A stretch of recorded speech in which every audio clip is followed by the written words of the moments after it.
Hey guys, I'm Alex. Tonight, we're diving into the sculptor who chose not to finish. A slow unraveling of purpose, control, and the quiet liberation found in letting go.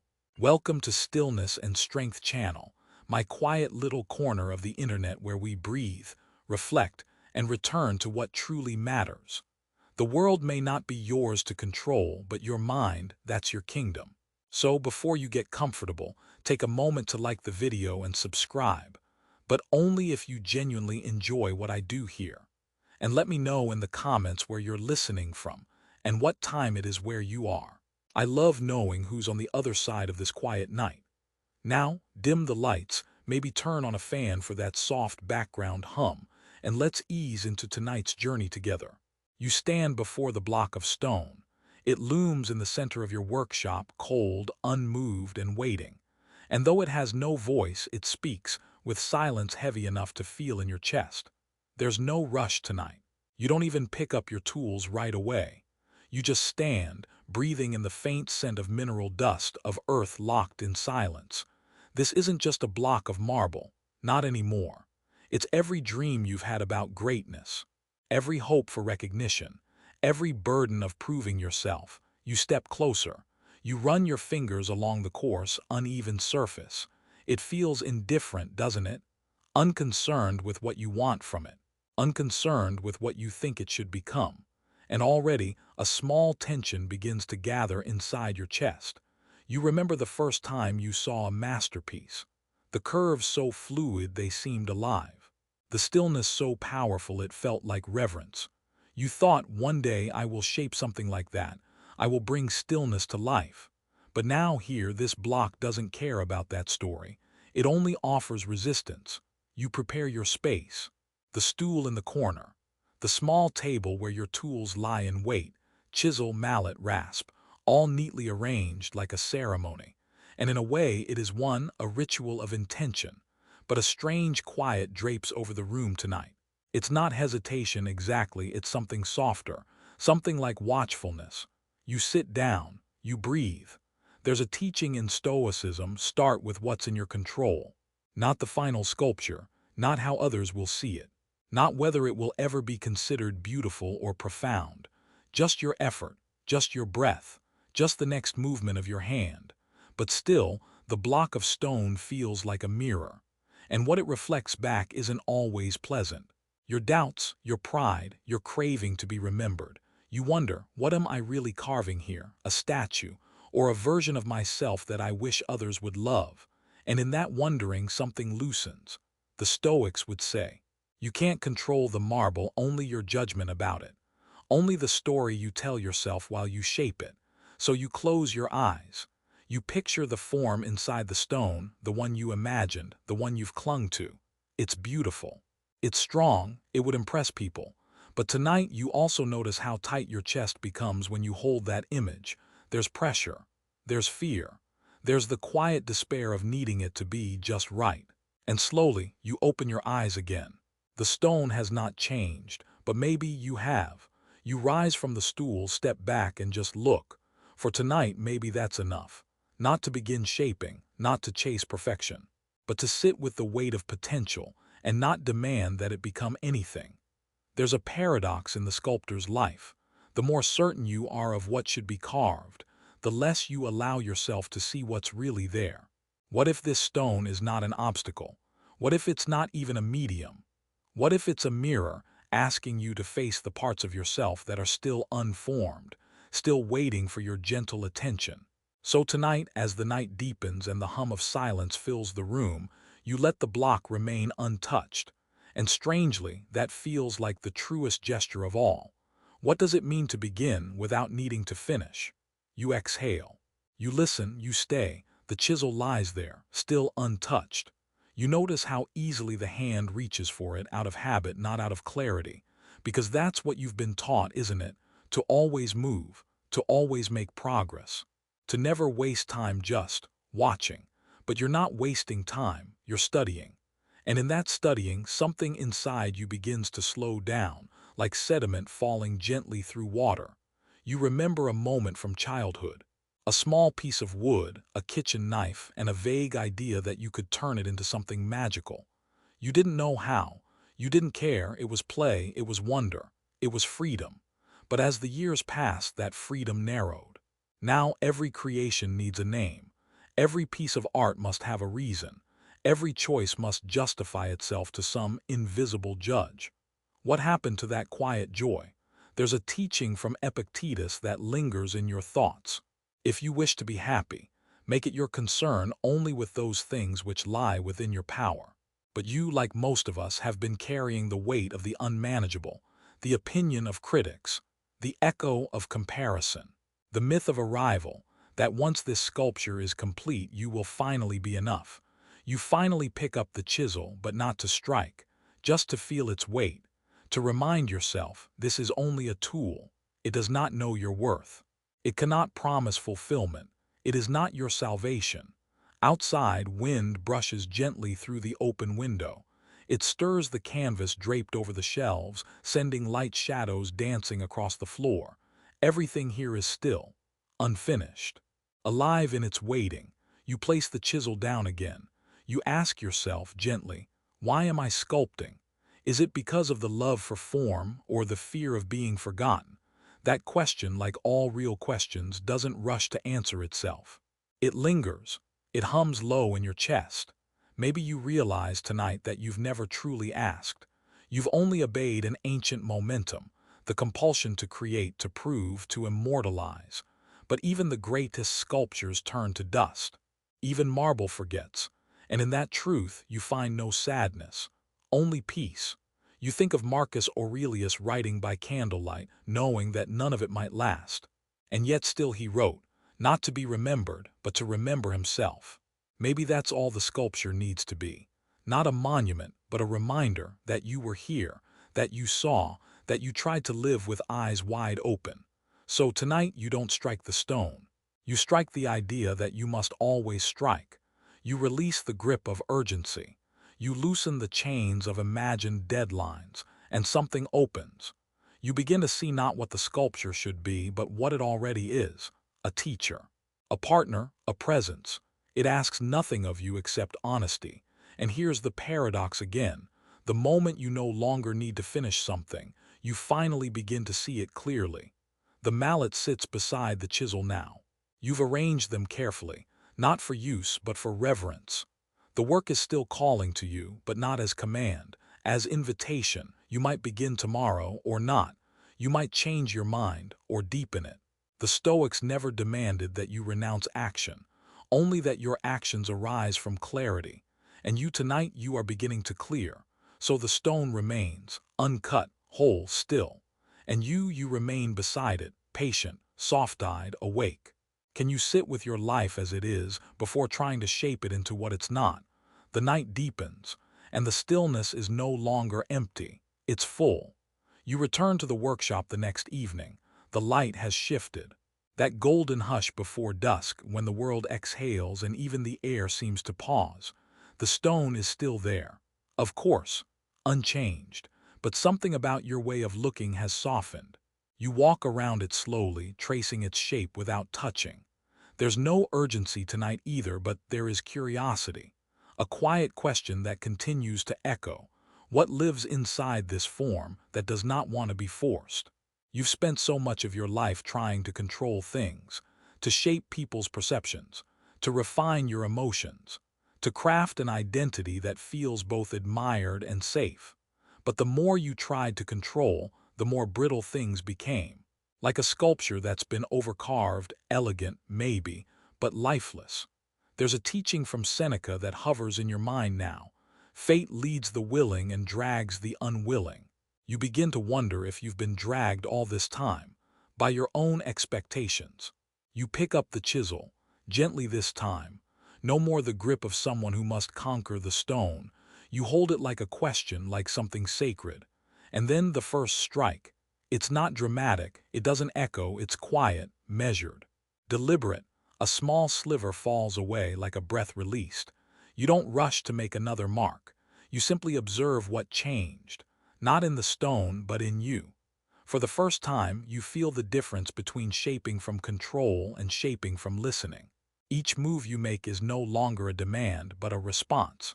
To the way the grain flows, to where the stone yields or resists, to the whisper of form hidden inside for centuries, waiting for someone patient enough to notice. This isn't about ambition anymore. It's about relationship. You and the stone, two beings, meeting in the quiet space between will and surrender. The Stoics spoke of apatheia, not indifference but inner freedom, the ability to act without being ruled by passion, fear, or desire. And here in the workshop you begin to understand that it's not detachment, it's alignment with what is, with what cannot be forced. You pause again, step back. You notice a shape beginning to form, something not planned, something you hadn't seen before. It startles you how beautiful it is precisely because it wasn't part of your design. You wonder, how many moments in your life have you missed because you were too focused on your blueprint? How many people have surprised you if only you allowed them to? How many versions of yourself have tried to emerge but were silenced by your need for certainty? There's a lesson here hidden in the dust and light. When you release control, you invite surprise, and with surprise comes life. So you keep working, slowly, lightly, not every night, only when the silence calls you, only when you can offer yourself without striving. There are times you sit for hours and make no cuts, only listening, only breathing. It doesn't feel like work. It feels like remembering something you once knew. And through it all, the stone responds not with perfection but with honesty. It cracks, it resists, it accepts. And so do you. By not trying to master the form, you begin to find its soul, and perhaps your own. What if the most true thing you could create was something you didn't plan? The workshop is quiet now. The moonlight stretches long across the floor. And in the dimness, that incomplete form catches the light in a way that feels like truth. Not finished, but alive. You gather your tools, you smile, and for the first time in a long time, you feel no need to rush toward an ending. The next time you return, you don't go straight to the stone. You linger in the doorway for a moment, not hesitating, just sensing. The quiet feels different tonight, deeper, as if the room itself is holding a breath you hadn't noticed before. You close the door behind you. The latch clicks gently. You've come alone, but you don't feel alone. You move slowly without agenda. No sketches in hand. No vision to impose, just presence. Just a kind of reverence, not for the stone itself, but for what it's beginning to teach you. You sit on the worn wooden stool, let your hands rest in your lap, and you wait. There's something strange about waiting, isn't there? It feels passive, powerless, wasteful even, but it isn't. Waiting, when done with attention, is a form of listening. The Stoics knew this. They trained themselves not just to act wisely, but to pause wisely, to know the moment before the moment, to see the invisible thread of kairos, the right time, emerging out of silence. And so you wait. Then something shifts. Not in the stone, in you. A question arises uninvited. Who am I trying to become? And who would I be if I stopped trying? It stings, that one. Because you realize how much of your energy here in the studio and out in the world is spent performing, trying to appear composed, brilliant, unshakable, even when inside you're not any of those things. You reach for the chisel and then stop. You place your palm against the stone. Its surface is rough, cool, indifferent, but it doesn't judge you. It doesn't ask for anything. It just is. And maybe that's the most honest thing of all. You think of another Stoic phrase, what stands in the way becomes the way. The stone, once your obstacle, the thing you didn't know how to finish, has become your gateway. Not to mastery, but to presence. There was a time when you would have struck at it forcefully, when not knowing felt unbearable. But now the not knowing feels sacred. You run your hand across a small curve you carved last time, not perfect, but full of intention. There's a softness in your gaze, like you're seeing not what it lacks, but what it contains. And in that shift, something deeper awakens. The sculpture is not just what you shape, it is what shapes you. You're not here to dominate, you're here to receive, to let the work on you. You begin carving again lightly, Not every stroke reveals something. Some feel wrong, some chip too much, some leave marks you didn't mean to leave. But you don't scold yourself. You breathe, you adjust, you accept. There's no such thing as a flawless movement, only a sincere one. You think of the visitors who come and go, some nod approvingly, some furrow their brows in confusion. Some offer advice, others only silence. One came yesterday, stood there for a while, then left without a word. You could have taken that as rejection. You didn't. You took it as a mirror. Maybe what they saw unsettled them. Maybe what they didn't see disturbed them more. But either way, it's none of your business. That's a kind of freedom you're learning too. The Stoics taught, you have power over your mind, not outside events. And so you stay with your mind. With your choices, with your art, you chisel a little more, then stop. The form is beginning to emerge, though you still don't know what it is. And that is beautiful. You once thought the most terrifying thing was to not know where this was going. Now you see, not knowing is where the wonder lives. Can you be devoted to a path without demanding a destination? You step back. You breathe in the dust, the stillness, the quiet pulse of something becoming. The stone remains, incomplete, and in that incompleteness, deeply, mysteriously whole. There's a softness to the mornings now. Even when you're not in the studio, something in you moves more slowly, not sluggish, just more deliberate, less rushed. Like you've stopped chasing a train that never planned to stop for you anyway. And the funny thing is, people notice. They ask if you're working on something new. They wonder aloud if you're close to finishing the sculpture. Some even try to guess what it will become. But how do you explain to them that you're not sculpting a figure, you're sculpting a relationship? That the stone isn't a means to an end anymore, it's a companion. And the real shape you're forming isn't out there in the marble, but in here, in the quiet folds of your own mind. There's a lesson from Epictetus that comes to you while walking. It's not things that disturb us, but our judgment about things. And suddenly the memory returns. A young man once entered your studio years ago, bright eyes, hungry to be someone. He watched you work in silence, then blurted out, "So how do you know when it's finished?" You didn't have an answer then. Not really. But now, walking down this morning street with birds echoing between rooftops and shopkeepers just beginning their quiet rituals, you finally know. You don't know when it's finished. You feel when you've let go. Because finishing is often just the moment you stop trying to control. You arrive at the studio. Today, you don't carve. You just sit. There's something forming on the surface of the stone now, lines, curves, shadows. It's ambiguous, part formed. It looks like a body one moment, like a wing the next. And sometimes in the evening light it looks like a question mark. You smile at that, because isn't that all you've ever carved? A question. What does it mean to be enough? What would I still create if no one ever saw it? If nothing is permanent, why do I still care so deeply? The Stoics would never have scolded you for caring, but they would have asked, is your caring making you more free or more dependent? You trace a line on the sculpture with your finger. There's a small fracture there, barely visible but deep. A flaw. Your old self would have panicked, seen it as failure, something to grind away, but not today. Today you lean in. You listen to it. Maybe that fracture, like all fractures, is just the stone's way of saying, I have a past too. Maybe we don't need to fix every crack. Maybe we need to let some of them be visible. You recall the Japanese art of kintsugi, the golden repair, where broken pottery is mended with precious metal, not to hide the break, but to honor it. The Stoics might not have used gold, but they knew this wisdom too. No thing is beautiful which is not just as it was meant to be. You sit longer than you planned. Time becomes soft again. And somewhere in that stillness, you realize something important. You don't have to finish this sculpture. You don't have to bring it to completion to make it worthwhile. Its value is not in what it will become, but in what it has already become to you. A mirror, a meditation, a slowing down.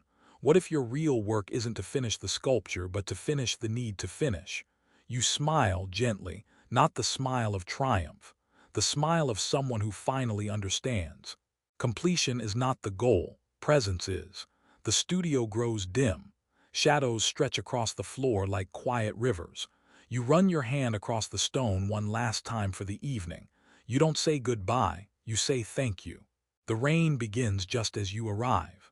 It's soft at first, a whisper across the roof, the kind of sound that feels older than language.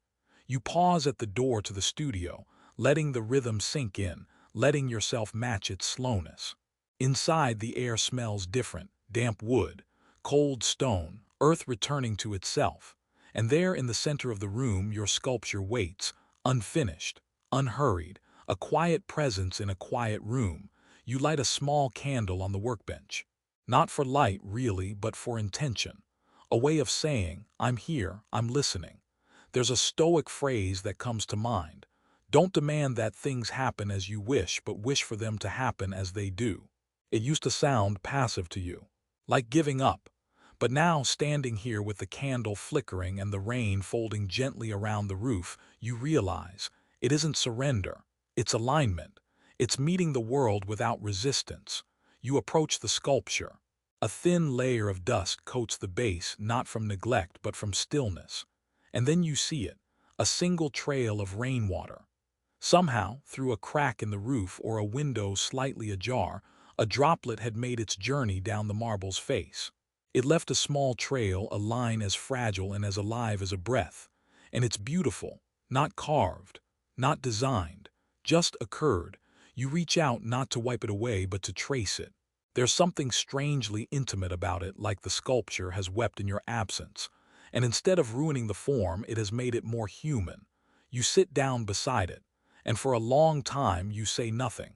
The rain continues, and the trail glistens, and the sculpture, with all its unshaped edges and unanswered questions, breathes in the silence.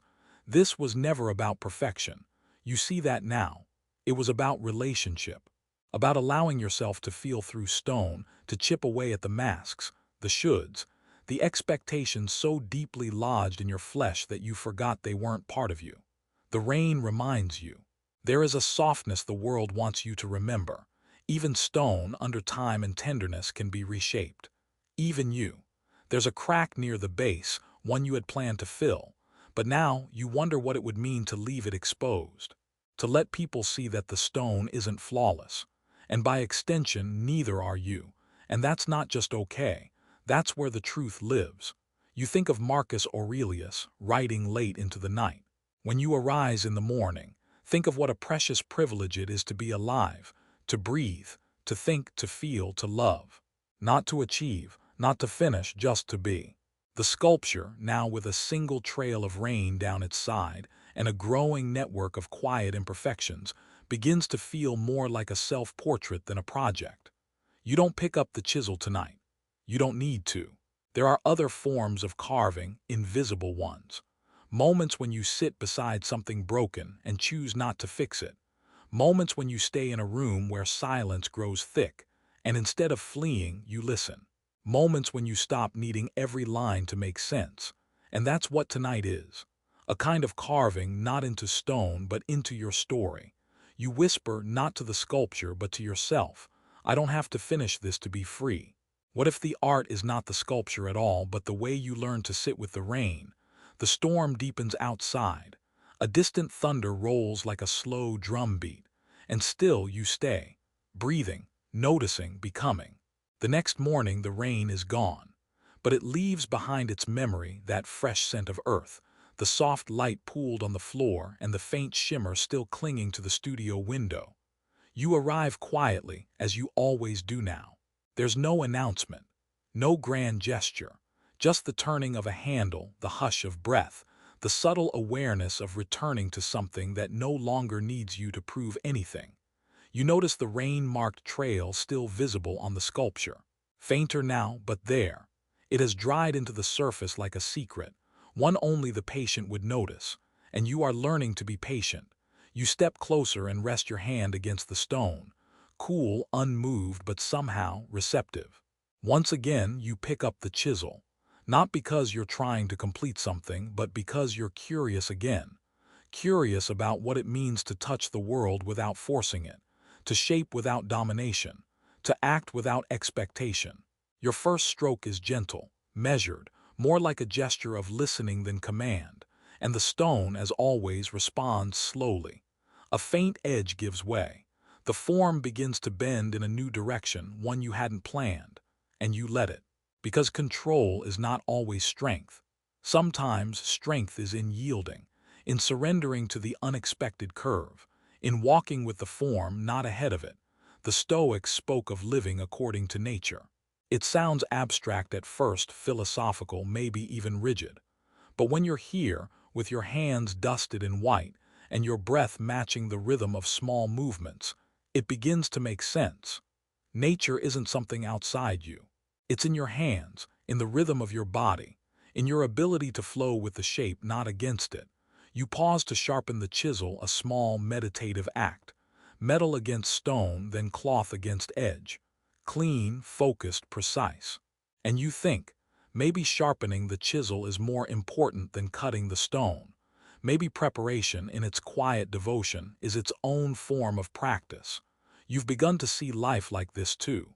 Not everything needs to be done today. Not every emotion needs a reaction. Not every plan needs to unfold. Sometimes what matters is how you prepare to meet what arrives. You make a few more cuts, each one small, each one enough. Then you step back. Not out of doubt, but out of respect. What's forming now is not what you envisioned, but it feels true. There's no figure, no grand message, no name to give it yet. Just a sense that you are carving space. Space for silence. Space for softness. Space for the imperfect, the becoming, the incomplete. And there's peace in that. A kind of peace you never found in applause. Not the hollow peace of being praised, but the deep, silent one of not needing it. You think of that again, the visitor who said nothing. Their silence used to unsettle you. You wondered if they were disappointed. But now you see, maybe they understood something you didn't yet, that some things don't need to be named. They only need to be witnessed. You glance around your studio. There's a calm to the scattered dust, the tools resting on the bench, the light beginning to shift across the floorboards. And you ask yourself, not as pressure but as practice. Can you stay with something even when you no longer know what it's becoming? Not just the sculpture, but your life, your path, yourself. You clean your tools, fold the cloth gently, blow dust from the surface like an offering. You don't look at the sculpture for a final judgment. You don't say good enough or not yet. You simply nod, as if bowing to the mystery itself. The form is still not finished, but it is full, full of pauses, full of questions, full of the quiet traces of your presence. And that, maybe, is what art truly is. You return again one evening, long after the sun has slipped behind the rooftops, when the world outside feels quieter, almost reverent. The sculpture waits for you in shadow. You don't reach for the light. You don't need to see everything to know that it's still there, still becoming, still not needing to be done. There's something in the dimness that feels kinder, as if the harsh outlines of expectation have softened, as if the not knowing has become a kind of sanctuary. You sit, no tools in hand tonight, just you and the form, and this awareness. So much of your carving lately hasn't been on the stone, it's been on the self. There's a Stoic idea you've been circling without naming. To master yourself is to free yourself. And freedom, as it turns out, doesn't feel like triumph. It feels like release, a letting go of urgency, of perfectionism, of the constant need to prove. You run your fingers lightly across the sculpture's surface, noticing every ridge, every imperfection, every place where the chisel slipped or the marble split unexpectedly. And instead of frustration, you feel affection, like looking at an old friend who carries their scars openly and loving them more for it. There's a part of the sculpture that still feels incomplete. You've returned to it many times, shaped it, unshaped it, stepped away, returned. It never quite becomes what you thought it would, and maybe it never will. But instead of trying to fix it again tonight, you ask a new question. What if this isn't a flaw to solve, but a tension to keep company with? So many things in life resist resolution. The ache of unanswered longing, the echo of old losses, the silent gap between who you were and who you thought you'd become. And maybe, just maybe, the sculpture is offering a lesson. Not everything needs to be resolved. Some things need to be respected. You remember a line from Seneca. A gem cannot be polished without friction, nor a man perfected without trials. But what if perfected doesn't mean flawless? What if it means honest, worn, weathered? Whole precisely because it has been incomplete. The chisel lies quiet beside you. You don't need it right now. Tonight is not about shaping. It's about sitting with what refuses to be shaped. You lean back. You look at the stone in near darkness. And in this half-light it seems more alive than ever. Not because of what it reveals, but because of what it withholds. There's mystery in its silence. And maybe that's the most truthful thing you can learn. That mystery isn't a failure of understanding. It's a form of presence. To be with what you can't name. To sit beside what you can't fix. To remain even without answers. And now a new question arises, gentle, unthreatening. Can you carve away your need for clarity and rest in wonder instead? That question doesn't demand a reply. It simply hums in the stillness, like a soft lantern glow in the mind. You rise slowly, touch the stone once more, not to change it, not to finish it, just to thank it for staying with you, for holding space, for showing you the strength in restraint. Outside the air is cool, night has folded in. But there's a warmth in your chest that wasn't there before. You leave the studio without switching on the lights, because tonight, the unknown feels more luminous than anything you could have planned. There is a crack. You hadn't noticed it before, not clearly. It's near the base of the sculpture, thin but deep, like a vein suddenly visible beneath skin. It must have happened slowly, subtly, with time. A shift in humidity. The weight of form growing in unexpected directions. A single moment of pressure too much in just the wrong place. At first your heart stirs with that old reflex, fix it, grind it smooth, patch it, cover it, but then you don't. You simply stand there, looking, not at a mistake but at a fact. There is a crack, and it is part of the sculpture now. You kneel beside it, fingers brushing the edge, and realize how much of life is shaped by these moments when something breaks quietly and nothing is ever quite the same again. A relationship, a belief, a version of yourself. There's a stoic calm that begins to rise in you, not cold, not detached, but rooted. You remember Epictetus again. It's not what happens to you, but how you react to it that matters. And your reaction for the first time in a long while is not to panic, not to grieve, not even to repair, but to observe, to be present to the break, to allow it into the story. The crack isn't large, but it redefines everything around it. What once was smooth now carries a story. What once was ideal now holds truth. You sit back on the stool. The light this afternoon is golden, soft, the kind of light that doesn't judge. And in that light the crack begins to look beautiful. You imagine someone walking in. A critic, a collector. They'd see the flaw, ask if it can be fixed. Maybe suggest starting over, but you are no longer sculpting for them. This sculpture has never really been for anyone else. It is the container for your becoming. And your becoming is not smooth. It is not symmetrical. It is not finished. You remember how hard you used to try to hold everything together. Emotionally, professionally, socially. You were always the one with answers, with plans, with polish. But now this crack feels like permission. To let something be imperfect and to let yourself love it anyway. There's a Japanese word that finds you again, wabi-sabi, the beauty of things imperfect, impermanent, incomplete. And you think, maybe the Stoics would have understood that too. They didn't romanticize flaw, but they did accept it. They didn't demand permanence, they embraced transience. And in that, there's a fierce kind of gentleness. A freedom that only comes when you stop waging war with what is. You run your thumb over the line of the break. It's not jagged. It's not violent. It's quiet, like a secret whispered to the surface. And you decide not to fix it, but to leave it open, visible, as part of the work. Because here's another paradox the sculpture teaches. Sometimes the crack is not the failure, it's the doorway. You rise, walk around the form again. From certain angles, the fracture disappears into shadow. From others, it catches the light just enough to glimmer. It feels like the sculpture is breathing now, as if the wound made it more alive. And maybe so have yours. You stand beside it for a while longer, not to finish, not to change anything, just to stand with what has shifted. Can you live alongside your cracks and trust that they too belong, that they don't diminish your wholeness, they define it? You pack up your tools slowly, no rush, no regret. And as you turn off the light, you cast one last glance toward the form, not perfect, but honest, not complete, but whole in a way you never would have seen without the break. The air is colder now. Evening falls faster. When you walk to the studio, you wrap yourself in a scarf and your breath leaves a soft cloud in the air. Season is shifting, and with it, something inside you shifts too. You open the door slowly, and once again the sculpture greets you with its quiet presence. Unchanging and yet never the same. The crack is still there, visible, present, but no longer startling. It has settled into the form like a truth no longer resisted. You sit without thinking.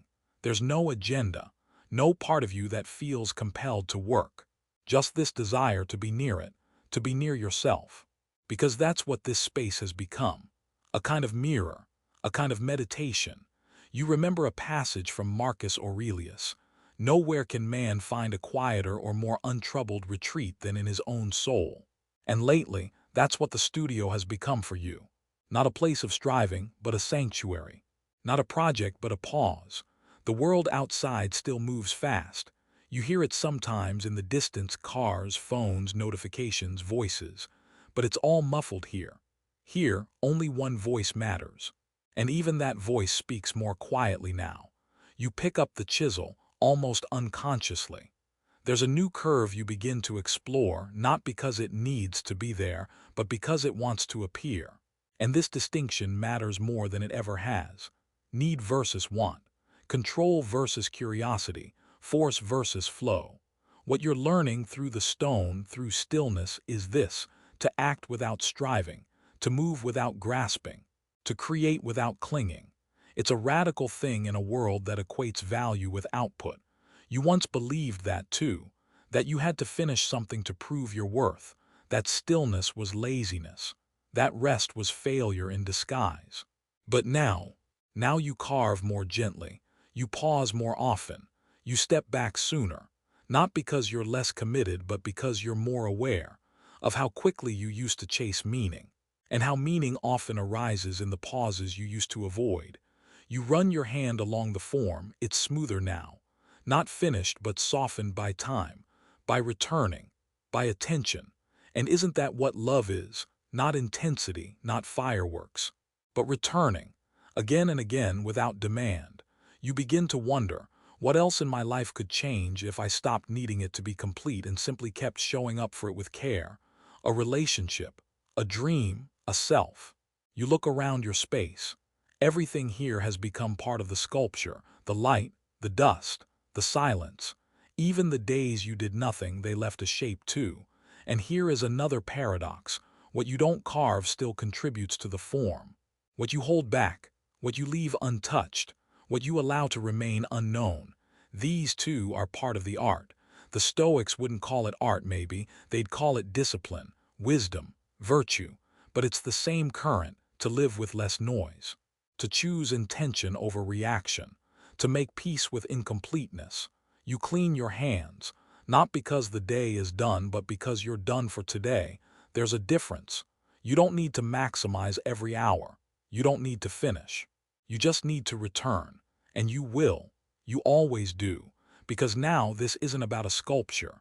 It's about becoming the kind of person who can live beside something unfinished and not lose themselves to the hunger for closure. Can you become a quiet witness to your own unfolding and still call that enough? You close the door gently behind you.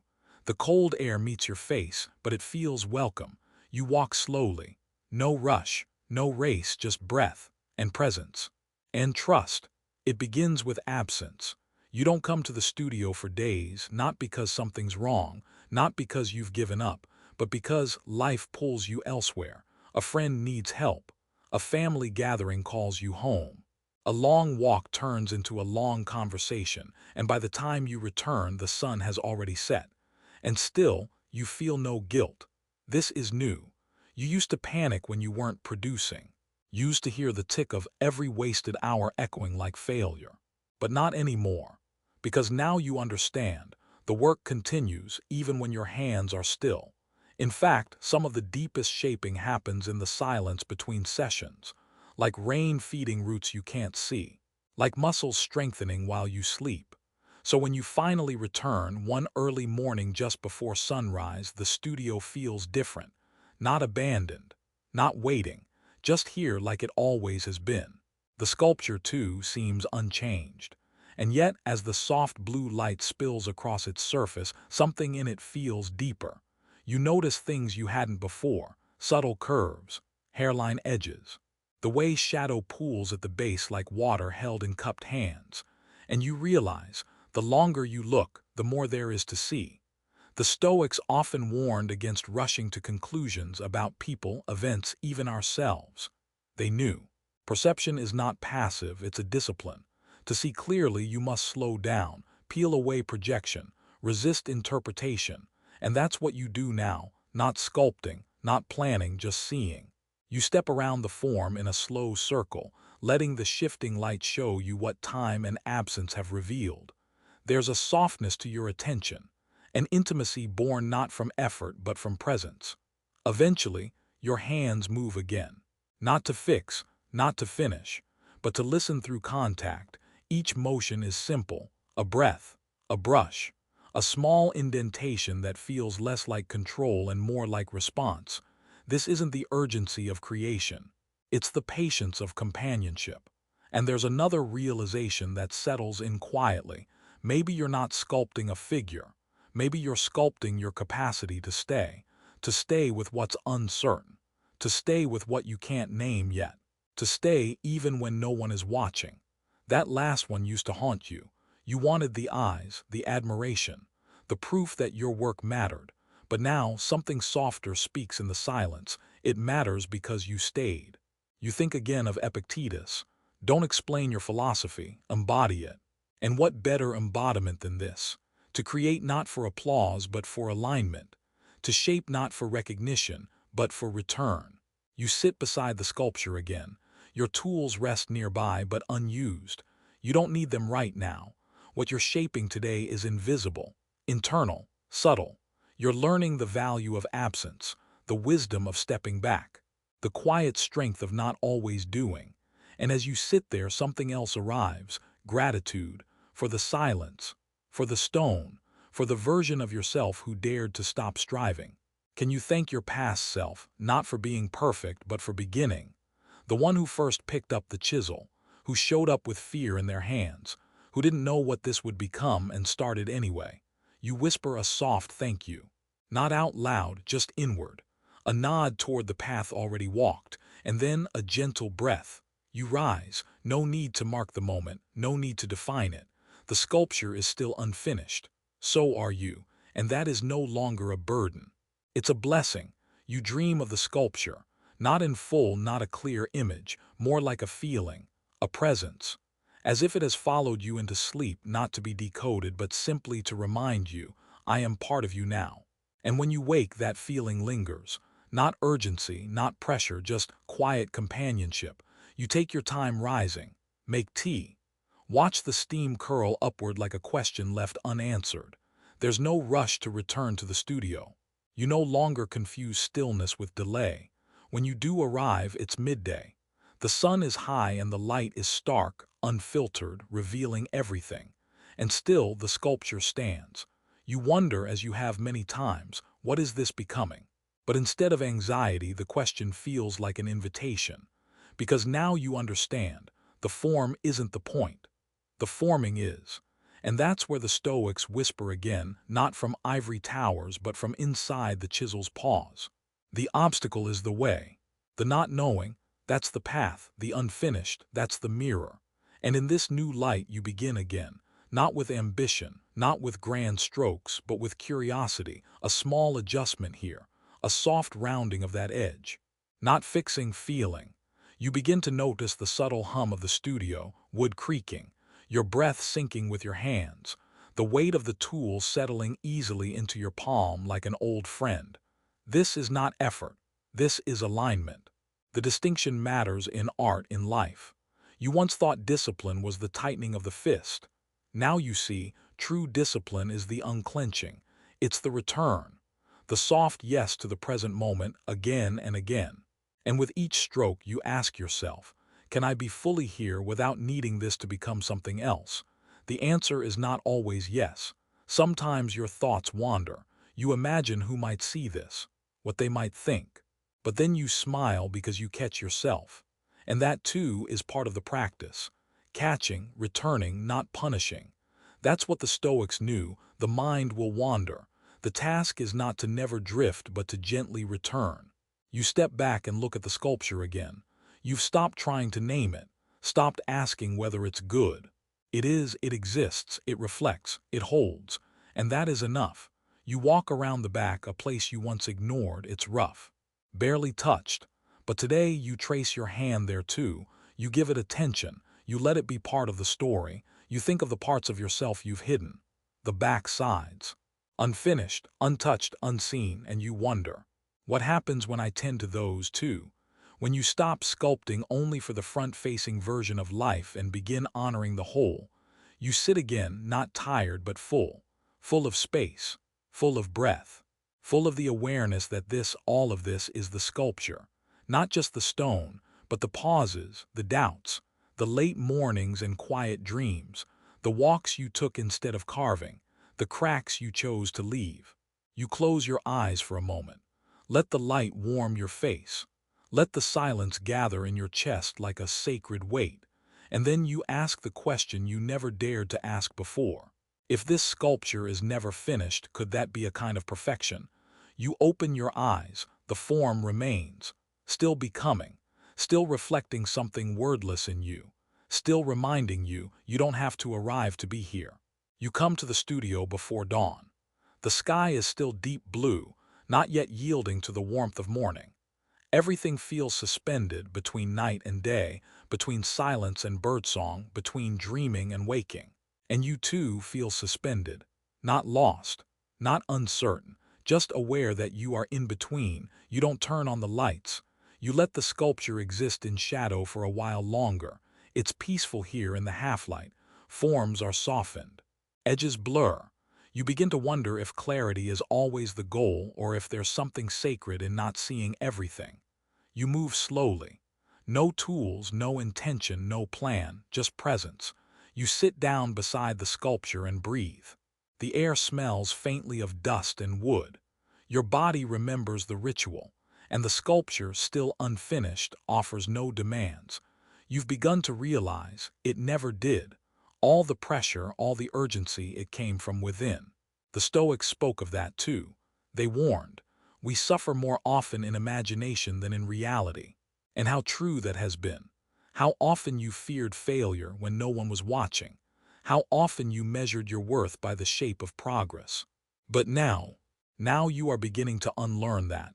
And in its place, you're building something quieter, a practice of being with, not correcting, not completing, just staying. There's a section of the sculpture you haven't touched in weeks. It resists you, not with hardness but with mystery. You've come at it from angles, you've tried, but it never gives way. And today something in you whispers, leave it, not in neglect, but in trust. You don't have to shape every part. Some things want to remain unshaped. Some truths want to stay hidden, not to punish you, but to teach you patience. There's an honesty in restraint, in letting things speak for themselves, even in silence. You touch the untouched part of the stone gently, and it feels sacred, not because of what it is, but because of what you've stopped needing it to become. You think of your life, all the places that still feel unclear, all the questions unanswered, all the parts of yourself that remain in shadow, and instead of trying to force resolution, you breathe into them. You let them be. Can you allow mystery to be part of your truth and not a flaw in your clarity? You return to the front of the sculpture, not to correct, not to judge, just to witness. And in that witnessing, something shifts. You see how the sculpture holds more than stone. It holds time, your time, hours of effort, moments of doubt, long silences, brief sparks of insight, and all of it belongs. You pick up the chisel again, But this time your grip is light, your heart is quiet, you make one, maybe two movements, tiny ones. Not even visible to most, but meaningful to you. And you stop, because the work today wasn't in carving, it was in choosing how to return, and with what kind of presence. You wipe the dust from your hands and stand back. The sky outside is beginning to lighten. Another day begins without urgency, just possibility. The sculpture is still unfinished, but you no longer see that as a gap. You see it as space. Space to breathe, space to become, space to change as you have. And you ask, not with pressure but with gentle wonder, what would it mean to live a life like this, not completed but continuously carved? Not toward perfection but toward presence. You find yourself returning less often now, not out of neglect, not because the sculpture is done, but because something in you feels steadier. Where once there was compulsion, the itch to move, to fix, to finish, now there is simply rhythm. Like the tide, coming and going, faithful without frenzy. And when you do return days, maybe a week later, nothing has changed. And yet everything has, because you have. You open the door gently. Dust dances in the beam of light that slips through the window. And the sculpture, with its curved half-forms, its shadows, its unapologetic crack, stands there like a patient friend. Not waiting, just being. You take a seat. And for the longest time you do nothing at all. No chisel, no movement, just breath and presence and the weight of quiet. This, too, is part of the art. The Stoics spoke often of apatheia, not the cold indifference we often imagine, but a deep inner tranquility. A freedom from being controlled by every storm within or around us. And here, in this stillness, you understand. The most radical act is not to finish, but to be at peace with the unfinished. There's a small corner of the sculpture near the base where the stone bends unexpectedly. A line you once meant to correct, to straighten, to make more elegant, but today you see it differently. Not as a flaw, not as a deviation, but as a signature. It's the part of the sculpture that reminds you this was human-made, not machine-cut, not manufactured, but touched, tended, tried. You reach out, run your hand along that crooked line, and something in you smiles. Because that line, that tiny imperfection, is the most honest part of the whole form. Just like you. You think of the years you spent trying to be whole by someone else's definition, trying to smooth over your hesitations, trying to correct the crooked, but now you understand that what makes something real is not its symmetry, but its sincerity.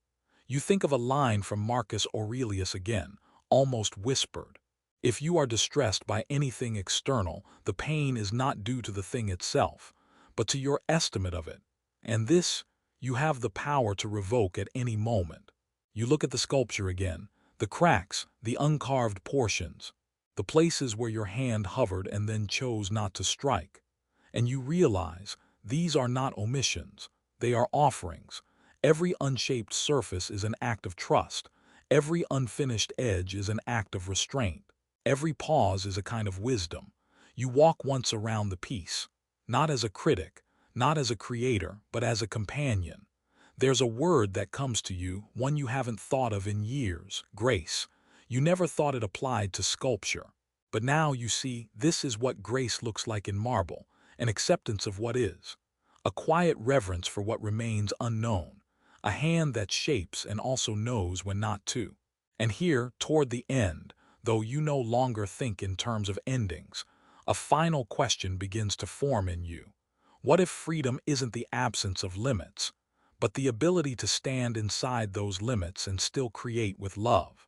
You don't answer it, you don't have to, because you feel the answer in your body, in the way your breath slows, in the way your hand brushes the stone and no longer needs to change it. The sun is setting now. A golden haze fills the room. You look one last time at the sculpture, the form that was never finished and never needed to be. It is what it is, and that is everything.